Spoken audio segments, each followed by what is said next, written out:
Apple Knocker Radio. All right, greetings, friends. I'm on vacation visiting my family, and so you're going to notice a slightly different background behind me. By slightly different, I mean completely different, because I'm in a completely different house, in a completely different state, in a completely different part of the country. But my guest today is Wendy Coulter, who is the author of The Essentials of Medical Intuition, who is a practicing medical intuitive herself, and who is a trainer of medical intuitives. What is medical intuition, you ask? Well, Wendy's going to explain that. I believe it's the first question that I asked her. But before I start the interview, for those of you who may be on the more skeptical side, I do want to say that medical intuition is not proposed as an alternative to mainstream medicine, but instead as a complement to mainstream medicine, and is in fact already being used as a complement to mainstream medicine. This was something I found fascinating. There are medical intuitives who are already being employed working in doctors' offices side by side with the physicians. So this is something that already has some traction and is growing, and one of Wendy's missions is to draw more resources and more attention and more skeptical. She wants more skeptical inquiry, which was something that I really appreciate about her approach, because she wants this to be scientifically scrutinized and validated or invalidated. You know, the thing with science is you have to have funding to get the science done in the first place, right? So like that's the first struggle is getting the funding and the proper personnel. It takes time, it takes expertise, it takes the right people to do the job. And so that's her mission. That's part of her purpose in writing The Essentials of Medical Intuition, is to get this to that point to where she can draw more resources to get this under proper scientific scrutiny. But this was a very fun conversation. Wendy's a very down-to-earth person. I just really appreciated her energy. We had a lot of good laughs. I love having good laughs with good-natured, down-to-earth people. And so this was a fun one, but it was also a very interesting one. And I will definitely be interested to watch how this medical intuition thing evolves through time as it continues to become more adopted in mainstream medicine as a complement to mainstream medicine.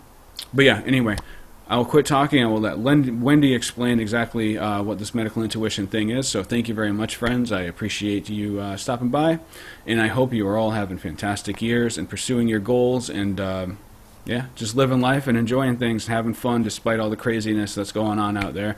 Hope you're able to stay focused on your goals and move towards the life that you want. But anyway, with no further ado, here is my conversation with Wendy Coulter, the author of The Essentials of Medical Intuition. Peace out. Awesome. All right. So first of all, thank you very much for taking the time to talk today. I sincerely appreciate it. It is my pleasure. And where I want to start is at the beginning. Could you define medical intuition in general and the essentials of medical intuition, your book in specific? Absolutely. So medical intuition is an intuitive skill set, and the purpose of it is to assess and evaluate both the physical body and the biofield. The biofield is the electromagnetic field surrounding and permeating the physical body. It consists of the aura and the chakra system. So we look at not only those aspects, the biofield aspects that have emotions, mental, life history, all of that stuff in it, but also the physical body, the actual physiology and anatomy of the physical body for those kinds of imbalances as well. And so your book, you kind of has a mission, right? Or a purpose. Could you expand on that a little bit? Yes, I wanted to write the book because I wanted to explain what medical intuition is and what it isn't, and how it can really interface and interact and support healthcare. And so my goal in writing the book was to write it from that perspective.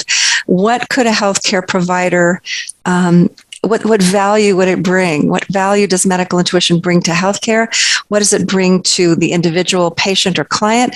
And certainly, what does it bring to the practitioner? So I wanted to give an overview of medical intuition and also go into very specific case reports and research, a lot of research on intuition in healthcare and also medical intuition specifically. I spoke with a lot of medical doctors who work with medical intuitives or are themselves intuitive to the point where they can actually use it as a tool and a skill.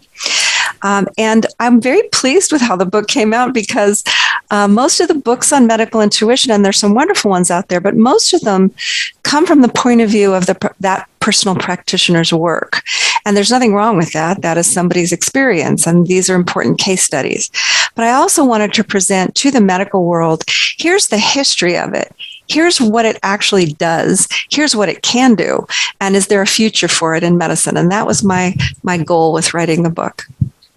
Yeah, that's perfect, because there's something I wanted to clarify up front, because I'm going to ask some weird questions, because that's what I do. So I wanted to give you a chance to clarify that you are not anti-mainstream science at all. What you're looking for is a synthesis of this intuitive approach and what people would call the mainstream medical approach. Is that correct? Without doubt. And I really appreciate how you language that, Jeff. I am, as a medical intuitive, if I come to my work with any kind of bias, I'm not doing the job of medical intuition. And there's actually a whole chapter on that in the book, right, on what bias is. And bias is rampant in healthcare, not only from the conventional side, but also from the alternative side. Everybody looks through this lens that they're either taught or they have beliefs about or whatever. Medical intuition in its purest form, and the way I practice it and the way I believe it ought to be practiced, is without any bias. So I have clients across the spectrum. They work with their medical doctors, they work with alternative practitioners, they work with energy practitioners.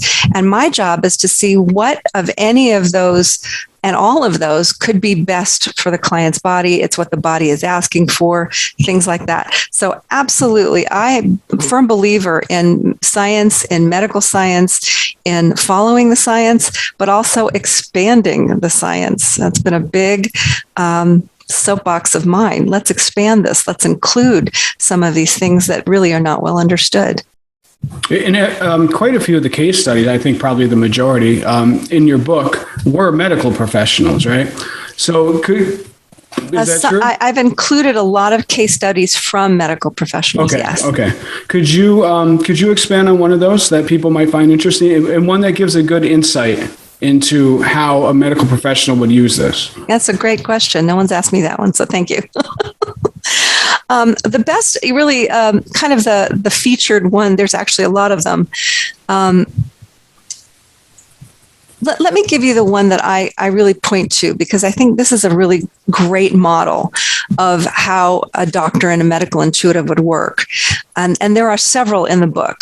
The first, I'll point out a couple if that's okay with you, Jeff. It's a great question. Please. Dr. Leonard Wisniewski is a wonderful gentleman. He's a professor and educator. He himself wrote, I would say, the world textbook on integrative medicine that people really revere and use as a resource. Then he's quite an advocate for integrative healthcare and also for medical intuition. And he wrote the foreword in the book, and he's been a very strong supporter of this, mainly because in his career, and this is written out in the book, he, being incredibly skeptical, right, a medical doctor, had an opportunity to work with a medical intuitive. And in one of, with his patients, if I'm remembering correctly, his patient presented with some symptoms and he diagnosed it a certain way, and the issue didn't clear up. And he had an opportunity to consult with a medical intuitive, being entirely skeptical. And she pinpointed an area of the body that he hadn't even considered looking at. And when he delved into it, he was able to diagnose his patient correctly with a rather rare condition, which saved the patient's experience, I think, life, really. And that's written about in the book. And that is a very typical kind of interaction a doctor might have with a medical intuitive. And I've been working with doctors for decades, under the radar, quiet little phone calls, can you look at this patient for me? And when they have a difficult or challenging case, or there's a lot of directions to go, medical intuitives have been called in for those doctors who are willing to do that. Now, nobody talks about it, hasn't been discussed. And I want to add on to this with the research that has recently been done that I was able to put in the book about that. But let me tell you another story. Yeah, please. One of the wonderful doctors that consented to an interview is another integrative medicine doctor from New York, who has actually worked with medical intuitives enough to know the value, and she brings in to her exam room a medical intuitive, and the two of them work together with the patient in the exam room. And they're interacting with each other, looking for, causes and underlying causes, root causes, life causes, physical causes, and the treatments that the doctor will choose to prescribe, and to come up with a diagnosis. Now, the medical intuitive doesn't diagnose. I don't diagnose. That's not my scope of practice. But when working with a medical doctor, they're able to take that information and create a correct diagnosis. Now, it was fascinating to talk to the both of them and how they bounce things off each other and how they work together and how valuable it is to this wonderful doctor. But I also interviewed 3 of her patients, and they were over the moon about this phenomenal collaboration. And it turns out that there's actually some literature, not a good deal, but there is some literature on how medical intuitives have worked with doctors over the years and the powerful impact that it can have on a patient's health and recovery. If you don't mind me, I'll keep going here on this idea. Please do. I'm loving it. Let's keep going. Thank you. I appreciate it. One of the things that hasn't been known out there is how much medical intuition is being used, right? There actually is a good deal of research on how doctors use it, how nurses use it, but it's very, I would call it like hits, right? They get a hit, a gut feeling or a hunch. And when you get a gut feeling and a hunch, the doctors often act on it. And when they do, they find it works. It's really great. Nurses too. But when it comes to what I do and what medical intuitives do, where we're not necessarily working with the patient directly, where people come to us for information specifically on a health issue, we are doing a different kind of job. It's a very directed and specific job that has mine is a method, it's a system.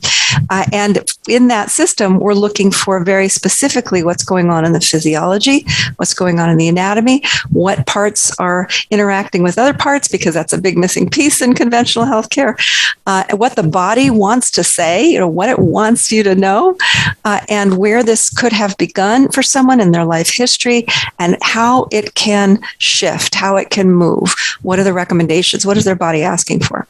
So that's a different kind of process than a quick hit from, a doctor's perspective or a nurse's perspective. The research that we did, and this is the National Organization for Medical Intuition, which is just forming, we decided we would ask the question of however many professional medical intuitives in the country we could find that were willing to talk to us. How do they use it? How are they working in healthcare? Because we hear these anecdotal stories all the time. And we found out that 82% of those surveyed said that they directly assist licensed healthcare professionals with medical intuition. That no one has ever even bothered to ask that question, and that number is phenomenal. We also asked how many receive referrals, which is much more common. 86% of professional medical, receive referrals from licensed healthcare professionals for medical intuition. And again, that definitely jives with my experience. We also asked how many of them were licensed healthcare professionals themselves, and we found 30% were licensed healthcare. So what does this tell you? Medical intuition is really being used in a powerful way, much more so than anybody ever thought. So we want this to come out of the shadows. We want to be part of the healthcare team. Right. How are the insurance companies? How do they feel about this? You're the second person that asked me this. I have to tell you, I love that question. Well, they don't know anything about it. Right now. That's why I asked, because I think it sounds beautiful, like a great concept. But then I think of the suits getting in the way. You know what I mean? Well, right now, the National Organization for Medical Intuition has formed for this reason. We want to bring this into the light. We want people to know about it. We want them to know the research, the efficacy, the endorsements for it from medical professionals. And we would like to partner in any way we can to bring this into the national eye. Now, when you think about insurance for acupuncture, for example, they worked for many years to gain acceptance, to gain, access to hospitals. And when they were able to, at that point, that was when insurance was able to say, okay, hey, this looks good. Chiropractic as well. So there's a process that goes on here. But I will say that medical intuition, even though it is not on its own a healing modality, an energy healing modality, it sort of fits under that rubric of, how long is it going to take for these, intuitive practices to gain acceptance in healthcare and then in insurance as well. It's anybody's guess at this point. Right. So there's a specific question I want to ask, but to get to it, because I need my viewers to know what I'm talking about. Could you explain, because intuition is kind of a general concept. Could you explain exactly how you use intuition, how it kind of works in your mind as you're going through the process? Yeah, great question. I appreciate that. Intuition, and that's a big part of the book, chapter 8. We talk about all kinds of intuition and the research around all kinds of intuition, because believe me, there is tons of research on this that people might not know about.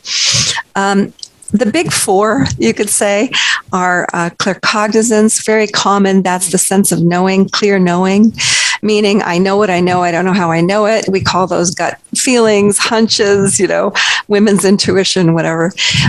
Those really are very common. Everybody has them, even if you don't acknowledge it as such, right? We all have that. I don't know how I knew that.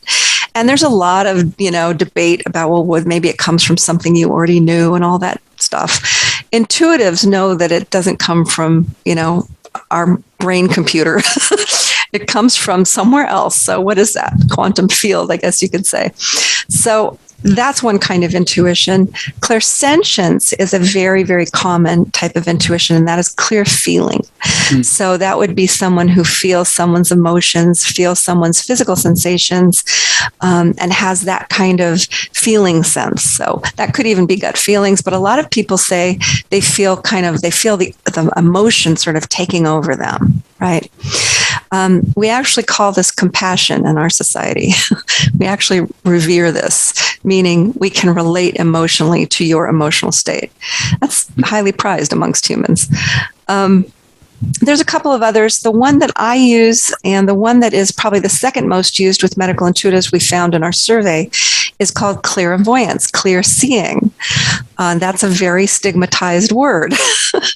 Right. People have heard this before because they've seen the psychic on the street corner with the sign. And, that kind of way of thinking about it is not incorrect, but it has a ton of stigma, and rightfully so. Superstition, charlatanism, you name it, understandably, but it is the skill set, meaning I use my mind's eye essentially to visually see your body. And there's a learning curve for that. That is actually a learned skill. And it's learnable. What can I tell you? I teach medical professionals this skill. In the process, sometimes the things that are revealed to you are more than just the body, right? Sometimes you see things in people's pasts or their emotional pasts. Could you expand on that a little bit? Yes, absolutely. What we're looking for are several things. Definitely the physiology, the anatomy, how the body is working, how it's talking to each other, how it's talking to itself. That's one thing. The other part is what's going on emotionally, mentally, and even spiritually. And that is about life history. So let me start by saying that one of the basic tenets of medical intuition is that the physical body actually holds on to not only physical information, but also life history, emotions, trauma, you name it. It can hang on to that. And if you've ever had body work done or a massage, and all of a sudden you feel like you're going to cry, something was activated in perhaps even the musculature of the body that was held there for a long time. So the idea here is that I look into your life history according to whatever the physical issues we're looking at, and I can see the origins of an issue that may have manifested in whatever it is you're dealing with now. Now, let me say, because you're a science guy, that there's science around this, and it's actually really powerful science. It's called adverse childhood experiences. You might have heard of that. The psychology world has made this correlation between traumas that we might experience in our youth and later life health impacts that don't seem like they correlate, but they do. There's a one-to-one. And to believe it or not, the CDC has been carrying on decades of this research, and it's all there on their website. And it's fascinating to look at because they've made it very clear that our emotional state and our physical state are connected, which is blowing biomedicine out of the water, thank goodness. Right. And it's what for the last 40, 50 years we've called mind-body medicine. Well, what does that mean? So when I look at your body, for example, Jeff, what I'm going to look at, if you say, my knee is really sore, I'll look at all the knee stuff, and then I'm going to look to see where that could have come from. And maybe there was an injury that you weren't aware of even, or something that never healed right. Or maybe there was something else that comes from your childhood where the knee was actually impacted in some way, and that's where things got stored. So there might be a chronic, weakness or something you could say energetically in the knee. So this is part of what we look for, right? And it's fascinating. It's definitely fascinating. While I was reading about that, I had a specific question. So it seems like there's you're potentially in a complicated layer. If you are looking at somebody and you see something in their past that maybe they're blocking out of their own mind. Oh yeah. In order to get to it, you're going beyond the physical symptoms and you're getting into their psychological trauma. How do you handle that? Like if you see something really horrific that happened to somebody and they're not remembering it, how do you maneuver that situation? We handle it ethically and never going outside of our scope of practice. So that is also part of the learning curve. And in my opinion, those kinds of ethics are a bit missing in the energy world.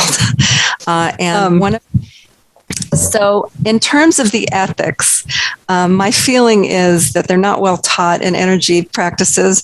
And one of the requirements of my students is to complete a short ethics course on that's designed for people who work with energy and intuition, with a book that's written by a former entertainment attorney who herself is an energy practitioner by the name of Midge Murphy.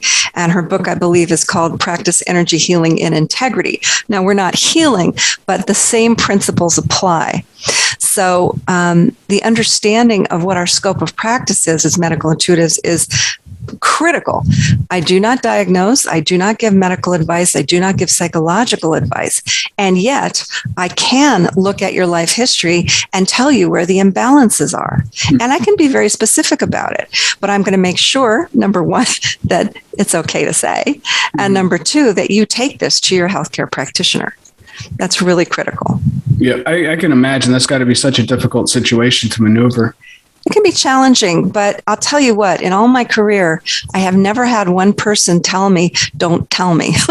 Oh, yeah? No, I've never heard that from anybody because we want to know what the origins of our issues are. And many healthcare, certainly in the integrative world, feel that this data is so important. This information specifically is so important to whether somebody heals or doesn't heal. And I can tell you, I've seen that too. In many ways, it's two things, Jeff. Number one, for people, it can be extremely validating for them to hear. And there's a story in the book by a gentleman by the name of Jerry, where I talk about his lifelong back problems. He had no memory of where this began. Neither did his family. But by the time he was a preteen, he couldn't even get out of bed to play sports because his back was so injured. And nobody had even realized how damaged his back was.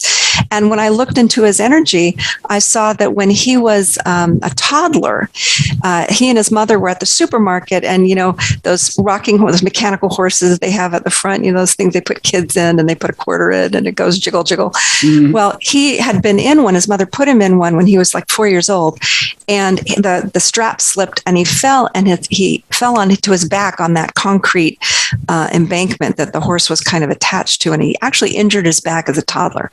And, people think children are made out of bouncy balls and they never get hurt. And he was actually in a good deal of pain most of his life, and it was never diagnosed properly until it was obvious. And so in his back, and he didn't remember that. His parents didn't remember that. Nobody knew that, but I saw that for him. What a validation of a lifetime of confusion and pain. And, you'd be pretty pissed off, about that stuff. That's a lot of life that you spent in needless pain. Yeah.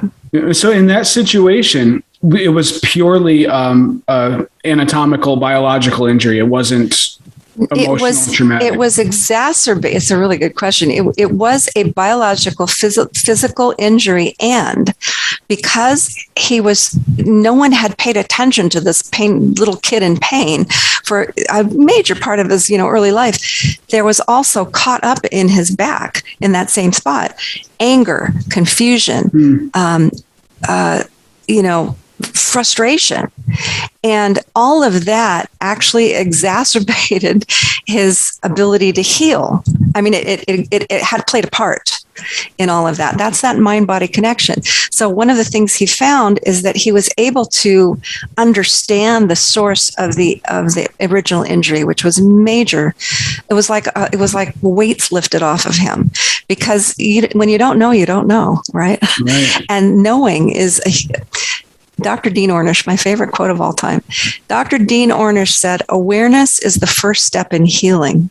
Isn't that a beautiful quote? Yeah. We bring awareness to where we hadn't known something before, and there's an opportunity. The door opens for more healing to begin and to increase. So that's really the job of medical intuition. It's quite profound from that perspective. Yeah, absolutely. And especially, that story, what happened to him is obviously that's terrible, but so many people have so much trauma as a child, and to hear that and to think about what happened to this young boy just from falling off a horse and feeling like he was being neglected. And you think about how much pain is suffered by people who suffer other kinds of traumas and yes, maybe more severe traumas. That's just kind of heartbreaking, that carrying that through your whole life. Well, we all do. I'm sorry to say, because I'll tell you why. We all carry something. It's rare to see somebody who's free of all of that stuff. It's like you can't get out of childhood without something, right? And that's just the nature of the planet that we're on and the time we're living in. And that's fine. That's part of the human experience. We grow from these things.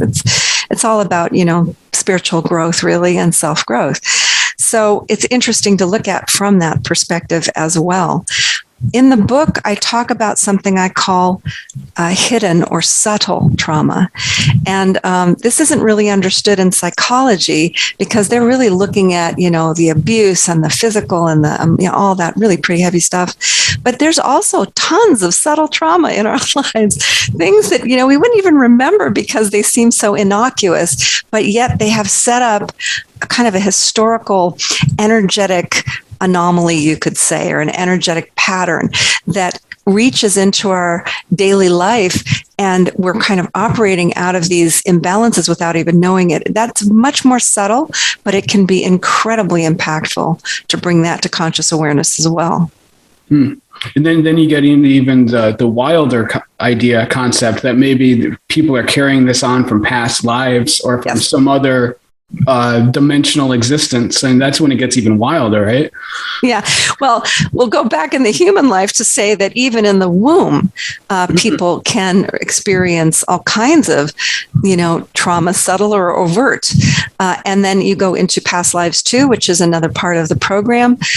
For people, it's optional, but I find it fascinating. It's like, let's take a look at that whole thing. Also, epigenetics. Now that's still in this, particular lifetime, in our ancestral line. But what about the epigenetics of something? That's that when trauma is carried forward through generations and has an effect. That's scientifically vetted now. And so there's a lot of ways to look at how something could be impacting our physical body, our emotions, our mental perspectives, on and on. Yeah, going back to the acceptance of medical intuition, epigenetics is a great example because in my lifetime, I remember stumbling across Bruce Lipton like a long, long time ago. And at that time, he was still kind of laughed at and ridiculed. And just in my lifetime, now epigenetics is being discussed seriously. It's being scientifically validated, or at least tested. I don't know if you can say it's been validated yet, but it's at least being tested. It's actually been validated. In the book, there's a number of studies, major medical journals that are peer reviewed are accepting this as this is the truth. This is what we're seeing scientifically. We can validate this. There's a whole field of, I think it's still under psychology, called psychoneuroimmunology. And that field is the study of how our life history affects our immune system and our nervous systems. So these phenomenal connections that intuitives have been seeing since, the dawn of time, probably, are starting to be scientifically validated. And what an exciting time right now. I tell my students, if this were 50 years ago, we'd be huddled in a basement somewhere, whispering to each other about all this. Right. But now here we are. I'm teaching MDs and nurses and PAs and NPs and, healthcare professionals from everything from health coaches on up and, and fitness trainers and you name it. So these are people that want to bring this into their practice because they see the value it can bring to their clients and their patients. Yeah, I love that. I love optimism and reminding ourselves that there are good things happening. Because it's been a little bit of a rough couple of years in the world. It's always good to remember there's good stuff happening. So you mentioned the ancient intuitives, presumably, and something I've always been curious about. Presumably, well, not presumably, we know at one time there was no mainstream medical science as we know it now. It would have been all of this kind of intuitive kind of stuff. I'm just always curious. What was that? You're reaching way back, but yes, and certainly in indigenous cultures, that's still the norm. That's I'm referring to like way back in some existing indigenous cultures. And I'm just always curious, why do you think you got away from it? Like if it was effective, and if we're finding now that, yes, it is effective and it's being more and more incorporated into mainstream medical science, why did it get to this point where it was not only ignored, but it almost seems like it was intentionally snuffed out in a way? Because it was intentionally snuffed out, Jeff. It actually was. And from the perspective, now, certainly not in India with Ayurveda, and not in, Asian cultures with various forms of acupuncture and traditional Chinese medicine. Those are still alive, although believe me, regimes have tried to snuff it out over time. But it's still very much active all over the world, which is nice. So these are Ayurveda, Chinese medicine, and a few others are actually energy-based practices. They are. They talk about chi or prana or the breath of life or the energy in the body. In Western medicine, and I did some research on this and I was fascinated by what I found, because when people mostly talk about medical intuition in the US anyway, it kind of begins and ends. It begins with Edgar Cayce and it kind of ends with Carolyn Mace, two phenomenal medical intuitives that did tons of important work. But they weren't the first. In recorded history in Europe, in the 17 through 1800s, all the way up to the beginning of the 1900s, there was a movement called vitalism. You can look it up on Wikipedia. It was named by Franz Mesmer, who was a German physician who found that with certain kinds of energy movements with his hands and using certain kinds of techniques that we now would call hypnosis, right, he was able to help people heal in certain ways. What I found fascinating is that his students and his, people he trained took it even further. And they found that when they mesmerized or hypnotized their patients could actually self-diagnose and even recommend treatments that they hadn't been given, that could work. And they tested it. And there's actually a lot of data about, there's a lot of people wrote reports about it. There were actually commissions to study it by the French Royal Commission. And this is in the history books, but it's been lost to time. So I wanted to bring that forward because I felt this is really the origins of modern medical intuition, where people were self-diagnosing. And it turns out it was so popular with the public. The public loved this. And there were these sensational displays, where people would flock to see somebody do that, diagnose you from the audience and all this crazy stuff. And there were actually in Paris, they called them somnambulists, meaning they went into a trance state and then they were able to give you this information. Wildly popular with the public. The medical world, even though they actually, the final commission was in 1831, and they validated the fact that it was real because the commissioners saw it was demonstrated and said, yes, this is real. But then the rest of the scientific world decided that they had no control over it. And so basically biomedicine, meaning mechanistic idea that it's a cause and effect, that the body does this or does that or breaks down or this, they could get their handle on that. That was something that wasn't so airy-fairy or woo-woo. And mechanistic medicine really took over from, I want to say, the mid to late 1800s, all the way through the 1900s. And anything having to do with energy as a basis, including osteopathy, which began in the late 1800s, homeopathy about the energy of plants, and a number of other Western-based perspectives on using energy were just kicked out, right? And that has actually been the case until very, very recently. I would say within the last, really since the 70s, with some of the pioneers of this mind-body medicine work, Dr. O. Carl Simonton, Dr. Deepak Chopra, Louise Hay, and all of her stuff. All of this was really brought forward, I want to say, in the 60s, 70s, 80s. It hasn't been that long.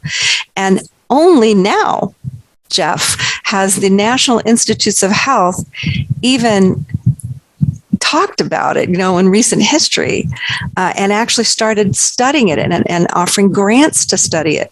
So it's, again, I'm very optimistic because it's a really exciting time for this kind of research.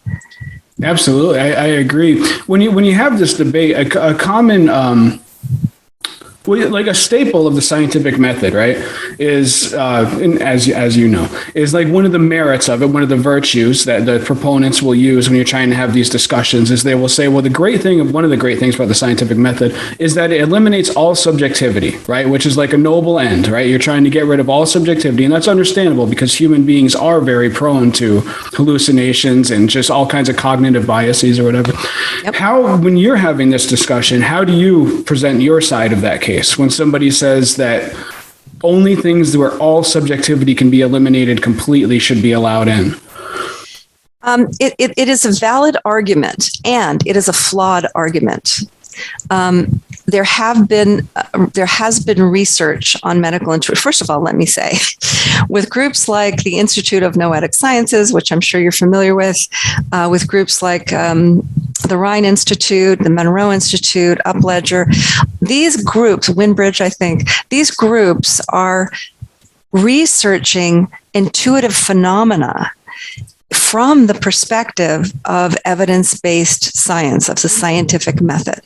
And there is decades of verification of intuitive abilities through these organizations. Now, science is very biased. They don't want to hear it. But that doesn't mean the data is not there. You just have to look for it. It's definitely there. I've cited a ton of it in my book. And when it comes to medical intuition specifically, there hasn't been that much research. Partially, and I'll tell you what I think the problems are. Fitting this particular skill set into that, it's like the square box and the round, put the peg in the wrong hole thing. The nature of it makes it, if you're going to do all of it, it makes it a little tricky to study because much of it is subjective. If I see something from your history that you might not have a memory of, how do we corroborate that? We can't. It is subjective. But if I see something in your physiology that can be corroborated by medical records, then it's data, and then it's statistically correct. So when I looked into the literature on this, it was all over the map. They found some corroboration and some, inconclusive results and some way off the beam wrong. Well, what's the problem here? Well, the study designs were often a little too loose or a little too tight, right? Not quite in the sweet spot of the actual practice of it. And also they were using medical intuitives that really had not been vetted particularly, right? Where's the training for this? I set my program up because I couldn't find a place to study. I wanted to, and I was doing it naturally. And I thought, well, you know what? I think I can actually teach this. And I was able to, and certify for it, which is, another thing. So there hasn't been that, because it's been so castigated. It's been so, in the realm of woo-woo, that science hasn't really wanted to delve into it. Only a brave few have. So I'll just segue and say that I'm very proud of the first study in over 20 years I was able to create with the help and support of some colleagues of mine from the University of California, San Diego. And this study was with only the graduates of my program because I knew how they had been trained. They had a method, they learned, it was testable, and we had tested them. So we used them, 5 of our graduates, 67 folks from the community, some of them from UCSD Medical Center.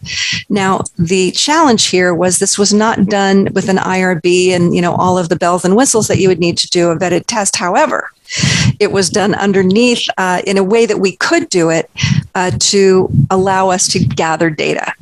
So it was subjective. It's a qualitative study, but we hope it will lead us to more quantitative studies. But here's what we found. The medical intuitives' eyes were closed. We did as much blinding as we could. Medical intuitives that are taught by me, it's an eyes closed process. We do no intake at all. We don't ask anybody what's going on for them ahead of time. And we just do the read. It's like a cold reading.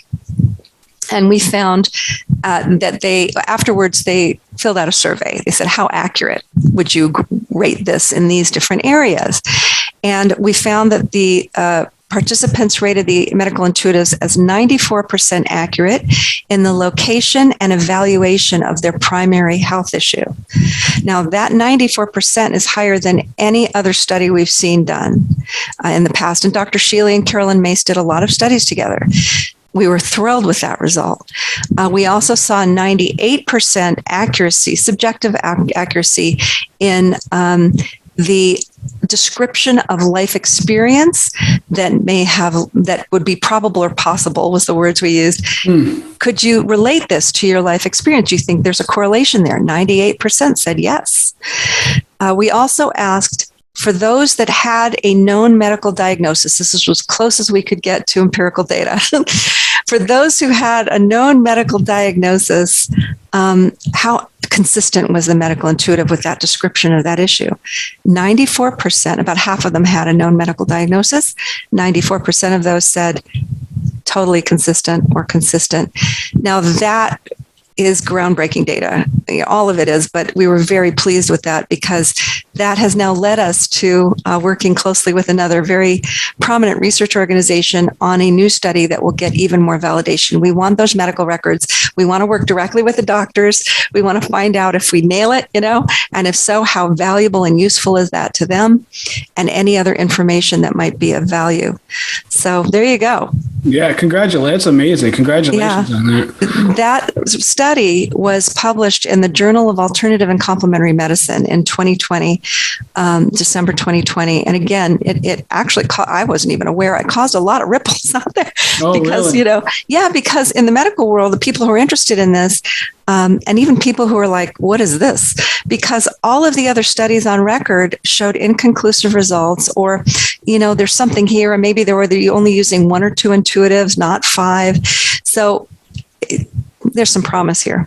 And I would imagine that the context for that, I mean, the mainstream ways of diagnosing disease, they're not at 100% either, right? No, Right? we've kind of beat their numbers. Right. That's what I would think. I don't know the numbers, but that seems pretty It's high.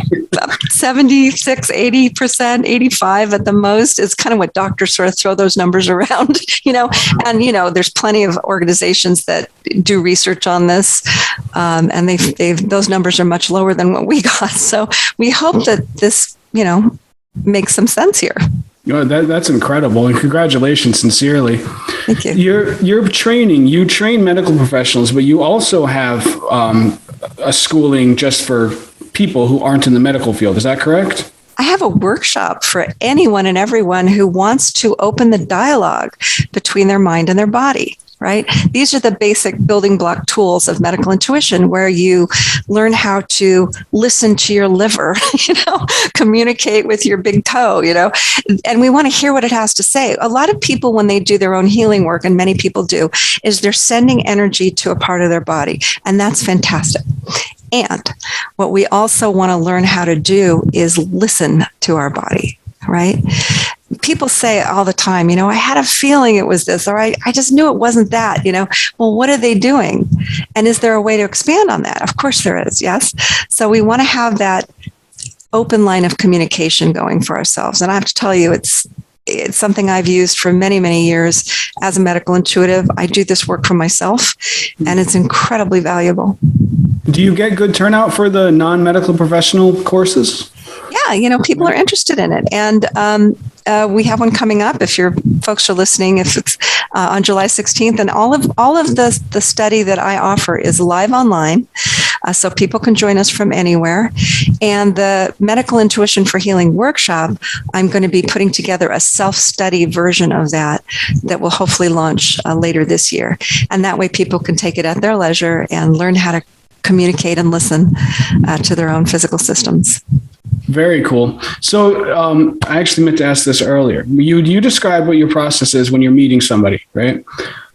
When you're just walking around, are you like walking around, you like feel like somebody's trauma over to the side of you, or do you need to tune it in? So there are many intuitives that walk around like giant sponges or big antennas. And I have to tell you, that is very disruptive to people's lives. I can imagine. When I was first kind of, tuning my antenna, you could say, back in the day when I was learning how to really work with my intuition, I could walk into a room of people and go, dude, stop eating, hard cheese, and you over there, you need a nap, and, like all that stuff. And I'm like, ugh.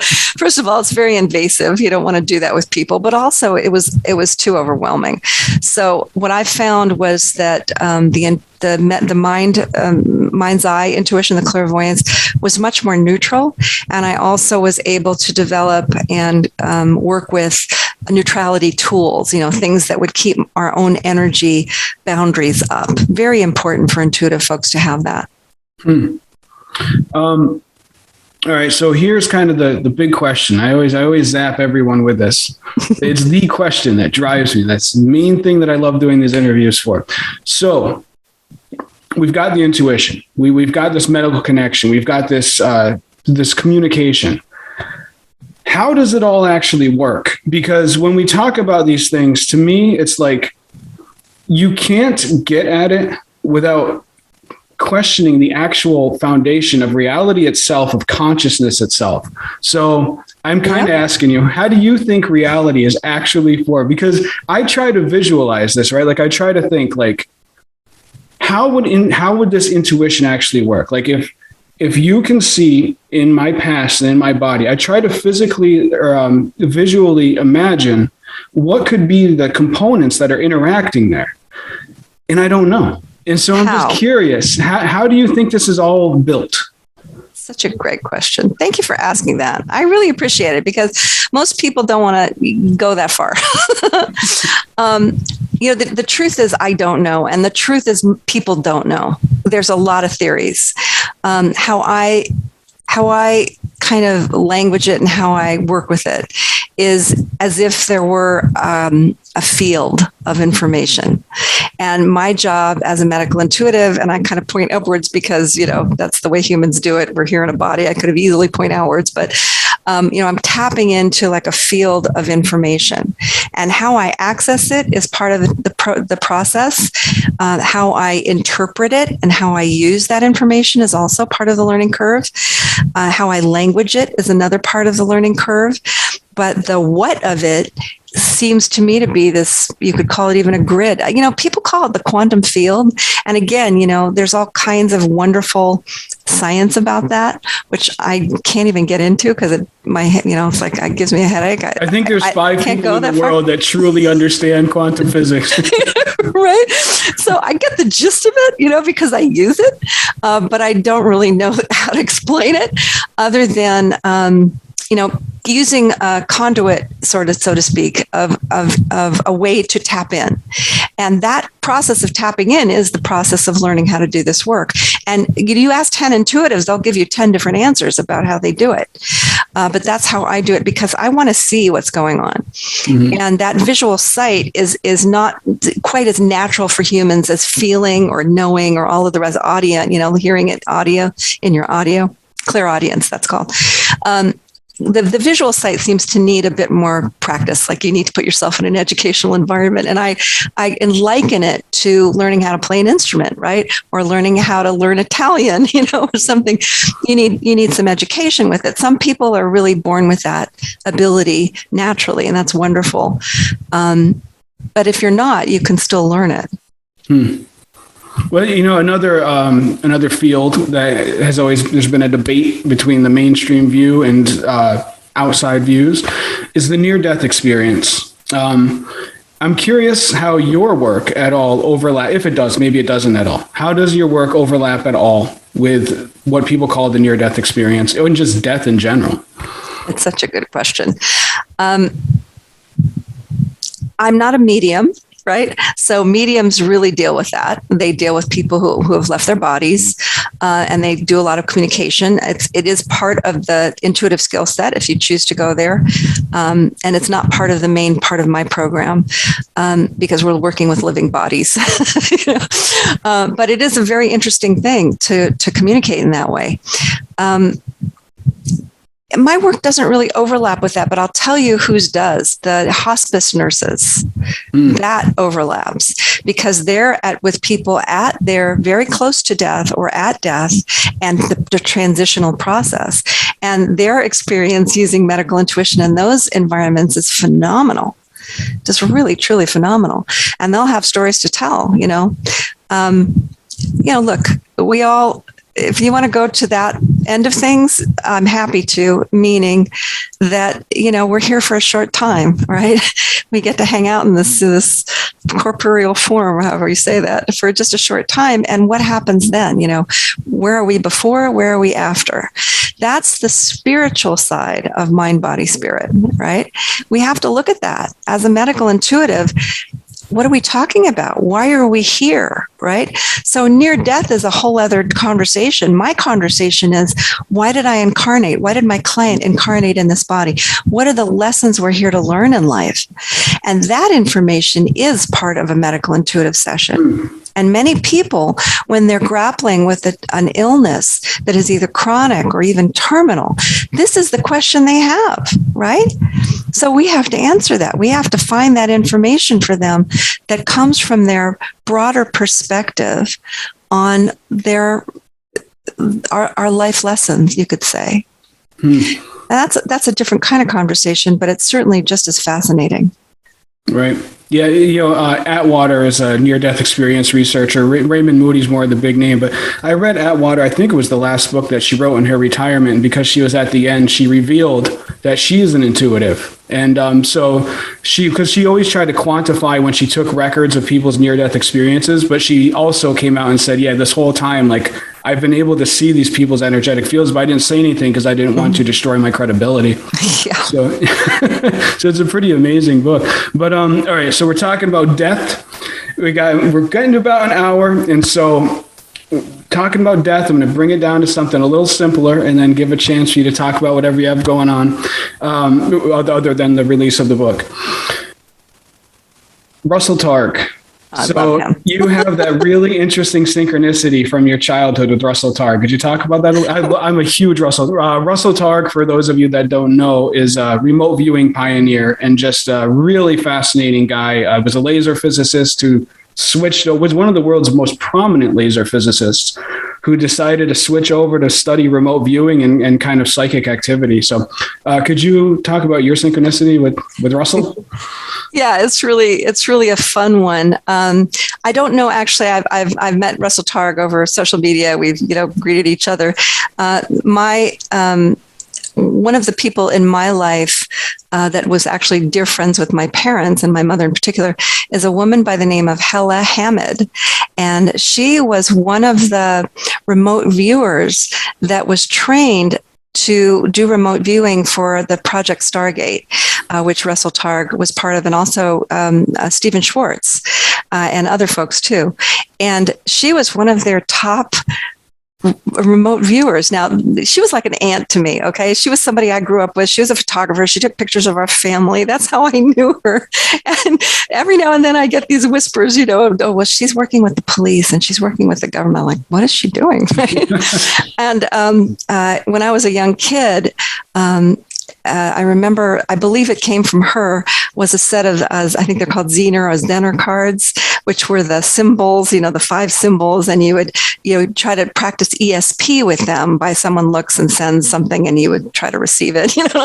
Those were childhood games for me, okay? Yeah.